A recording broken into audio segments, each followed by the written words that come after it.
महाराष्ट्राच्या विमानतळ विकासाला वेग येण्यासाठी मुख्यमंत्र्यांनी महत्त्वाचे आदेश दिलेले आहेत। पुरंदर शिर्डीसह महत्त्वाचे प्रकल्प वेळेमध्ये पूर्ण करण्याचे मुख्यमंत्र्यांनी निर्देश दिले। महाराष्ट्र विमानतळ विकास कंपनी लिमिटेडच्या संचालक मंडळाची 93वी बैठक पार पडली। या बैठकीमध्ये हे आदेश देण्यात आले।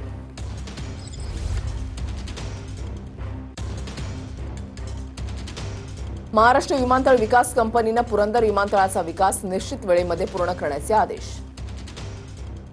शिर्डी विमानतळावरील एअर कार्गो कॉम्प्लेक्ससह विविध पायाभूत सुविधा पूर्ण करण्याचे आदेश। सिंहस्थ कुंभमेळ्यापूर्वी आवश्यक यंत्रणा बळकट करण्याचे मुख्यमंत्र्यांचे आदेश। कुंभमेळ्यासाठी मोठ्या संख्येने भाविक शिर्डीमध्ये येणार असून चार्टर्ड विमानांचीही मोठ्या प्रमाणामध्ये ये-जा अपेक्षित आहे।